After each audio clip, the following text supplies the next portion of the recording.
تو یہ الحمدللہ ایشوز جو ہے سارے قربانی کے حوالے سے کنکلوڈ ہوئے. اللہ تعالیٰ سے دعا ہے جو میں نے حق بات آج کہی ہمارے دلوں میں راسخ فرمائے, اور اگر جذبات میں میرے منہ سے کوئی غلط بات نکل گئی تو اللہ تعالیٰ ہمارے دلوں سے معاف کر دے. ہمیں کتاب و سنت کو سلف کے منہج کے مطابق سمجھنے اور دوسروں تک پہنچانے کی توفیق عطا فرمائے, اجماع امت کو حجت مانتے ہوئے. اور جب کبھی ہے کہ جب نبی دنیا سے چلے جاتے تھے نا, ان کے پچھلے یہی کیا کرتے تھے, فَتَقَطَّعُوا أَمْرَهُمْ بَيْنَهُمْ زُبُرًا, نبیوں کے جانوں کے بعد انہوں نے دین کو پارا پارا کر دیا. کل حزب بما لدیہم فرحون, ہر فرقہ اس بات پہ خوش ہے جو اس کے ہاتھ میں. یعنی یہودی اس بات پہ خوش تھے کہ دیکھیں جی جو ہے حضرت عیسیٰ علیہ السلام جن کو تم اتنا بڑا مانے ہوئے ہو, وہ بھی مطلب جو ہے وہ موسیٰ علیہ السلام کے بعد آئے ہیں, وہ تو ہماری یہودیوں کی اولاد میں سے تھے. اور عیسائی اس بات کے اوپر خوش ہوتے تھے اللہ تعالیٰ نے ان کو اتنے بڑے بڑے معجزات دیے, ہماری تو نسبت ابراہیم علیہ السلام کے ساتھ ہے. یہودی بھی یہی کہتے تھے, ان نسبتیں لے کے بیٹھے ہوئے. کل حزب بما لدیہم فرحون, ہر فرقہ اس پہ خوش ہے جو اس کے پاس ہے. وہ کہتے تھے ہم پر من و سلوہ نازل ہوا, یہودی کہتے تھے. عیسائی کہتے تھے ہم پر اللہ تعالیٰ نے آسمان سے کھانا نازل کیا. کل حزب بما لدیہم فرحون. یہاں پہ بھی آپ دیکھ لیں ہر فرقہ اس پہ خوش ہے جو اس کے پاس ہے. اہل حدیث کہیں گے جی او چلو جی ساڑھے جو اور خرابیاں نے توحید تے کم از کم ٹھیک ہے نا جی.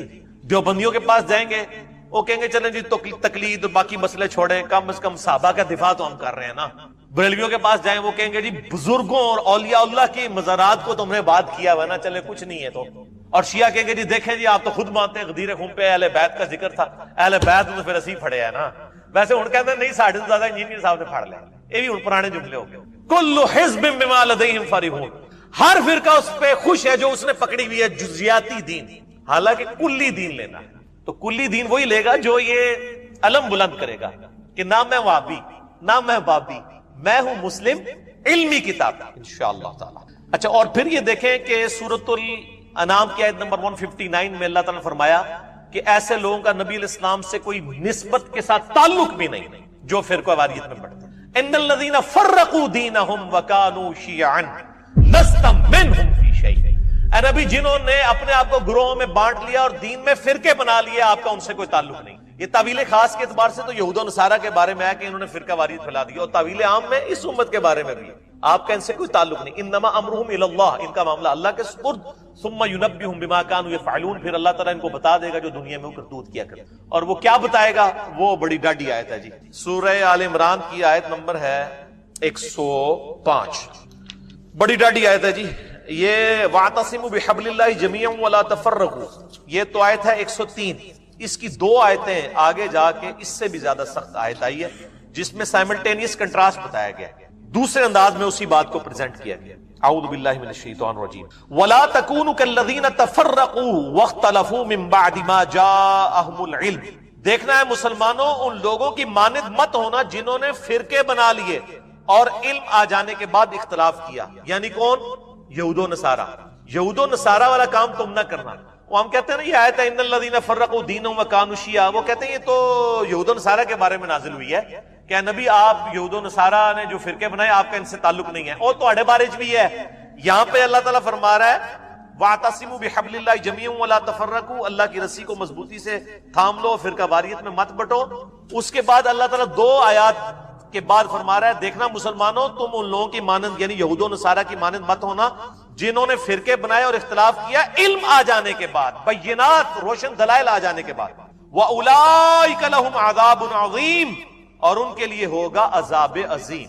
جو لوگ فرقے بنائیں گے اختلاف کریں گے, علمی اختلاف نہیں بلکہ بزرگ بابوں کی بنیاد کے اوپر تفرقہ بازی ڈال دیں گے, اللہ تعالیٰ فرماتا ہے ان کے لیے بہت بڑا عذاب ہے. وَلِعَوْذُ بِاللَّهِ تَعَالَى. اس حوالے سے میں اسی کوسچن کے اینڈ میں سورۃ الانعام کی آیت نمبر 153 بھی چاروں بیان کر دوں سلوشن کے طور پر. یعنی رونا تو سارے روتے ہیں نا, سلوشن کوئی نہیں دیتا, ہم سلوشن بھی دیتے ہیں ساتھ, علاج بھی دیتے ہیں, صرف رونا نہیں روتے. سورۃ الانعام آیت نمبر 153 میں اللہ تعالیٰ نے سلوشن دیا ہے فرقہ واریت سے بچنے کا. اعوذ باللہ من الشیطان الرجیم, بسم اللہ الرحمن الرحیم. وَأَنَّ هَذَا صِرَاطِي مُسْتَقِيمًا, اور نبی صلی اللہ علیہ وآلہ وسلم سے کہا گیا آپ فرما دیجئے کہ بے شک یہ ہے میرا راستہ جو کہ سیدھا ہے. فَاتَّبِعُوهُ, اس کی پیروی کرو. وَلَا تَتَّبِعُوا السُّبُلَ, اور ادھر ادھر کے راستوں کی پیروی مت کرنا. فَتَفَرَّقَ بِكُمْ, وہ تمہیں فرقوں میں ڈال دے گا, تمہیں ٹکڑوں ٹکڑوں میں بانٹ دے گا. عَنْ سَبِيلِهِ, میرے راستے سے. ذالک وصاکم بہ، یہ وہ ہے جس کی وصیت کی جاتی ہے تمہیں، لعلکم تتقون، تاکہ تم ڈر جاؤ. میں عمر صدیق صاحب کو بھی کہوں گا، آپ الٹے بھی لٹک جائیں، جب تک آپ اپنے فرقے کی ملت پہ نہیں آتے نا، یہ کبھی بھی آپ کو ایکسیپٹنس نہیں دیں. جس کا ثبوت یہ ہے کہ یہ اس فتوے میں لکھ رہے ہیں کہ یہ حسینی اور یزیدی کی تفریق جو عمر صدیق نے شروع کی ہے، اس کی وجہ سے ہمارے فرقے کو نقصان ہو رہا ہے. یہ فتویٰ ان کا ان لوگوں کے بارے میں نہیں آیا، ڈاکٹر ذاکر نائک کے بارے میں 2009 میں، آج سے آلموسٹ آپ سمجھ لیں 12 سال پہلے، 11 سال پہلے، اس وقت ان کو خیال آیا کہ یہ تفریق شروع ہو جائے گی، اس لیے کہ وہ ان کے فرقے کی فیور میں بات کر رہا ہے، کیونکہ بیسیکلی تو یہ فرقہ یزیدی ہے. جب ان کے حق میں بات ہو رہی ہو، پھر ان کو کوئی خیال نہیں آتا یار حسین علیہ السلام کا تو مرتبہ زیادہ ہے، ہم کوئی بات کریں. لیکن اگر کوئی کہہ دے کہ جی یہ جو جامعہ ترمذی کی حدیث ہے، مسند احمد میں، المستدرک للحاکم میں، الحسین منی وانا من الحسین، حسین مجھ سے ہے، میں حسین سے ہوں، اس کی وجہ سے ہم اپنے آپ کو حسینی کہتے ہیں. وہ کہتے ہیں جی آپ تفریق ڈال رہے ہیں، حسینی نہیں، ہمیں تو علوی، فاروقی، صدیقی بھی نہیں کہنا چاہیے، عثمانی بھی نہیں کہنا چاہیے، تو حسینی ہم اپنے آپ کو کیوں کہیں؟ تو میرے بھائی اگر آپ یہ کہتے ہیں آپ کو علوی، عثمانی، صدیقی اور فاروقی نہیں کہنا چاہیے، تو ہم اس حق میں بھی نہیں کہ اپنے آپ کو حسینی کہا جائے، تو سلفی کیوں کہتے ہو اپنے آپ کو؟ ایک اڑا ابا جے تھوڑا، ہاں کیا رسول اللہ سے نسبت ہے اس لفظ کو؟ تم نے اسی فتوے میں لکھا کہ محمدی ہیں ہم، تو سلفی کیوں لکھتے ہو؟ تمہارے سارے ابے سلفی کیوں لکھتے ہیں؟ ادھر نہیں تمہیں خیال آیا کہ تم امت میں تفریق ڈال رہے ہو؟ یہ سلفی کیا حضرت ابو بکر کی نسبت ہے، عمر کی نسبت ہے، عثمان کی ہے؟ اور یہ یاد رکھیے گا، یہ سلف جو ہے نا صحابہ کو نہیں کہتے ہیں، نہ یہ صحابہ کو سلف مانتے ہیں، یہ سلف ان بزرگوں کو مانتے ہیں جن کے فتووں کو یہ لے کے چل رہے ہیں. ابن تیمیہ کو سلفی، یہ ان کی نسبت سے ان کو سلف مانتے ہیں. ان سے پہلے بھی ان کو جو ان کے بزرگ محدثین میں ایسے لگتے ہیں نا، جنہوں نے ان کے فرقے کے حق میں فتوے دیے، ان کی وجہ سے یہ اپنے آپ کو سلف کہتے ہیں. اگر یہ سلفی سے مراد صحابہ کو مانتے ہیں تو ہم آپ کو ٹیسٹر لگا دیتے ہیں. سب سے بڑے سلف تو ہمارے کون ہوئے؟ صحابہ. سلف جو آگے گزر چکے مر کے، ان کو سلف کہا جاتا ہے. ہم خلف ہیں، ہم پیچھے آ گئے، فاتحہ خلف الامام، امام کے پیچھے. تو صحابہ سے بڑا تو سلف کوئی نہیں ہے. پھر ہمیں آپ سلف کا آپ کو فارم بتاتے ہیں. اگر آپ کہتے ہیں ہم سلفی ہیں تو آپ جو اصل سلف ہے نا، ان کا فارم امت کے سامنے رکھیں. صحیح بخاری میں حدیث ہے حضرت عمار ابن یاسر کے بارے میں. عمار ابن یاسر وہ ہیں جن کے بارے میں صحیح بخاری میں حدیث ہے کہ عمار کی زبان کو اللہ تعالیٰ نے شیطان سے محفوظ کر دیا. اس سے بڑی کوئی فضیلت ہو سکتی؟ وہ زبان جو شیطان سے محفوظ. سنن نسائی میں حدیث ہے عمار سر کے بالوں سے پاؤں کے ناخنوں تک لبالب بھرا ہوا ہے ایمان سے. 2 سرٹیفکیٹ. تیسرا سرٹیفکیٹ جو بچپن سے ہمیں پڑھایا جاتا ہے کہ جی اسلام کے پہلے شہداء عمار ابن یاسر کے ماں باپ ہیں. ماں باپ کو تو شہید بتایا گیا ہمیں بچپن سے، عمار کو کس نے مارا اور کیوں مارا یہ کبھی بتایا گیا؟ اگر یہ اسلام کے شہداء بتانے پہ ہی اتنے مخلص تھے تو عمار کے ماں باپ کو تو شہید بتایا. عمار ابن یاسر جو خود شہید ہوئے، ان کو کس رضی اللہ عنہ نے، کس رضی اللہ عنہ کے کہنے پر اس رضی اللہ عنہ کو شہید کیا یہ بتایا؟ عمار ابن یاسر کا جلوس کبھی نکلا ان کی شان میں؟ نہیں. مارنے والوں کو بھی پتا ہے. مسند امام احمد میں ابو الغادیہ نام کا پورا چیپٹر ہے رضی اللہ تعالیٰ. ہم تو احترام سے ہی نام لیں گے، صلح حدیبیہ کے صحابی ہیں. انہوں نے عمار ابن یاسر کو شہید کیا اور پوری زندگی روتے تھے. وہ مسند احمد میں تفصیل موجود ہے، کیونکہ مسند احمد میں یہ حدیث ہے کہ عمار کا قاتل اور مال لوٹنے والا جہنم کی آگ میں ہے. ابن حجر اسقلانی نے تھوڑی کوشش کی کہ ابو الغادیہ کو بچائیں، اور انہوں نے کہا کہ چونکہ صحیح مسلم میں حدیث ہے کہ جن لوگوں نے میرے ہاتھ پر درخت کے نیچے بیعت کی ہے انہیں آگ نہیں چھوئے گی، تو ابو الغادیہ کو وہ فضیلت کفایت کر جائے گی. تو محدث اعظم سعودیہ البانیہ سے جو شیخ ناصر الدین البانی، انہوں نے سلسلہ احادیث صحیحہ میں گرفت کی. انہوں نے کہا یہ بہت مشکل تعویل آپ کر رہے ہیں، کیونکہ جہاں پر خاص فتویٰ آ جائے وہاں پر فضیلت عام اٹھ جاتی. چونکہ عمار کے قاتل کے لیے خاص یہ بات آ گئی کہ عمار کا قاتل اور مال لوٹنے والا جہنم میں ہے، لہذا اس کے اوپر سے عام فضیلت اٹھ جائے گی. تو ابو الغادیہ کس کی فوج میں تھا، وہ کون تھا، وہ سب کو پتہ ہے. تیسری پارٹی کہاں سے آ گئی؟ جو لوگ کہتے ہیں نا تیسری پارٹی، انہیں کہو پھر ابو الغادیہ کو خارجی کہیں، کبھی بھی نہیں کہہ سکتے، کیونکہ مسند احمد میں ابو الغادیہ کی حدیثیں ہیں نبی علیہ السلام سے، تو نبی علیہ السلام کے صحابی کو تو خارجی نہیں کہہ سکتے. تو یہ کہانیاں کرا رہے ہیں، پرانے زمانے کی کہانیاں، ہمارے پمفلٹ میں ہر چیز موجود ہے. تو بحث بڑی لمبی ہو جائے گی، بڑی دور تک جائے گی. میں صرف اس کو کنکلوڈ کروں جو گفتگو میں کر رہا تھا. تو عمار ابن یاسر جن کی اتنی فضیلت ہے وہ سلف نہیں ہے. سلفی لکھنا ہے تو پھر ان کے فتوے بیان کرو. سنو پھر پہلا فتویٰ صحیح بخاری میں، کوفے کے ممبر پہ خطبہ دیتے ہیں،